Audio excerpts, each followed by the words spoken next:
that will allow me to easily peel off the outer layer that I need. So this one I get that whole outer layer off. Very quick, very easy. I just want to make sure I get all of the fibers and skin off of it, because I don't want that to end up in my soup. That would not be good. All right. Just going to clean this off so that I'm not getting skins and root fibers into my thing. So now what I do is I cut across the onion, the ball of the onion, a number of cuts. You don't have to be perfect. Done is better than perfect. So you don't have to be perfect. You don't have to fuss with this on size. Just cut it up because it's going to be in your soup. So I'm going to cut up. So I've got 2 globes of onion. Then what I'm going to do is I'm going to take them on this side and cut them up into dice very quickly. So this is what works. And you have to be careful when you get to the end. It gets a little tougher on the end. But look at how quick that is.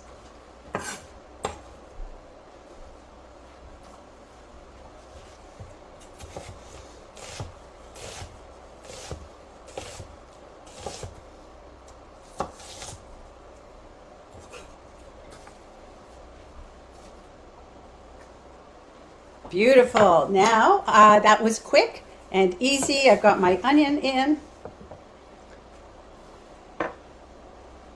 And now I'm going to add in some cabbage. I have to be honest, during that, when I was doing that, I accidentally hit the knife at the end here on my finger and cut my finger. So now I'm wearing a glove. Yay! My soup is boiling here on this side. I've got my cabbage. I've got half a cabbage. I used the other half for a beautiful soup. And I'm just going to chop up this cabbage here and put it in. This is like my favorite part.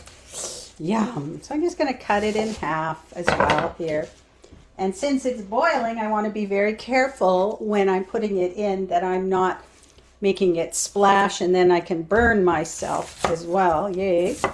So be very mindful when you're cutting and when you're doing all this stuff. So like literally, I just nicked myself. All good. These things happen. All right. Now,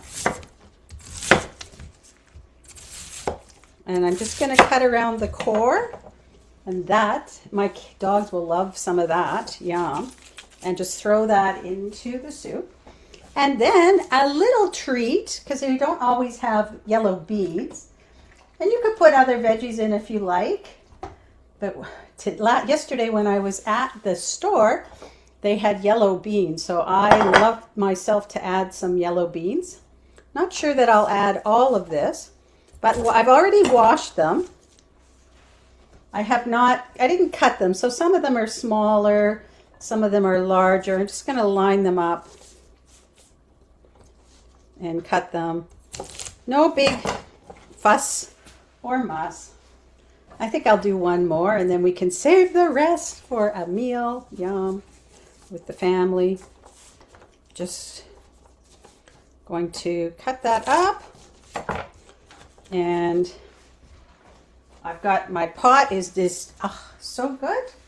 Let that come to a boil. I'm just going to add in my seasonings now. Now, I'm just really simple for me. I'm using poultry seasoning and a little bit of Celtic sea salt. So I've got my Celtic sea salt here.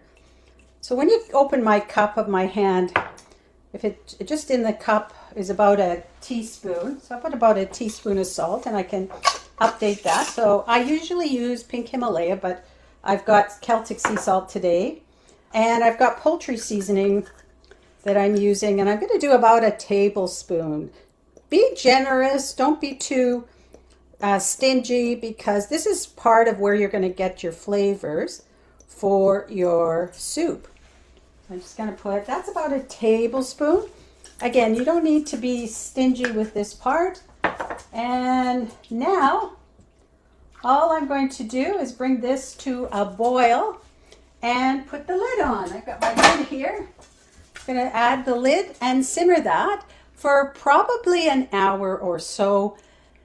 It could be ready in half an hour or even less for the vegetables to have softened up and be cooked. But the more that we blend and we allow those flavors to develop, the tastier and more comforting this soup is going to be. So we're going to put the lid on, let this simmer, and we will be back for the next step. We are back. I've let the soup simmer for about an hour and a half, and all of my things are soft. I've got the flavors going. So I'm going to add some pasta. I have elbow macaroni. You can get, now if you want, you can just say I'm done. You don't need to add the pasta, and you've got a beautiful vegetable soup. If you want to add the pasta, make it into a minestrone, we can do that. So I'm just going to give you a little look at the soup as it's on the stove. Now for your pasta, you can add different kinds of pasta. A macaroni is great. So you can see my soup. So this is my soup here. Again, we're just going to add some pasta. You can add some, I've got to add it in, some macaroni. You could add gluten-free pasta or macaroni, a whole wheat pasta. Just add this in. Let it come to a boil, cover it. All right. So we're going to let this come to a boil. Stir it up to make sure the pasta doesn't fall to the bottom and stick to the bottom, and then let this go for 10 minutes. And you don't have to wait till the pasta is soft, because it's going to soften just being in the hot soup. And so we'll be back in about 10 minutes with our final product. All right, it's been 10 minutes since I put the macaroni in. Now it's time to turn off the stove, and we can enjoy our beautiful minestrone.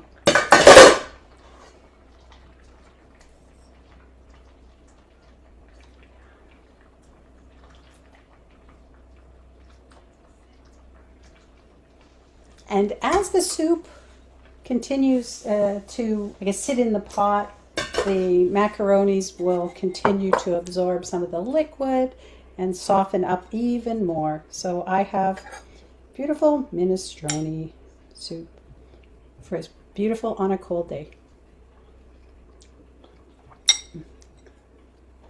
Yeah. Enjoy. Thanks for watching.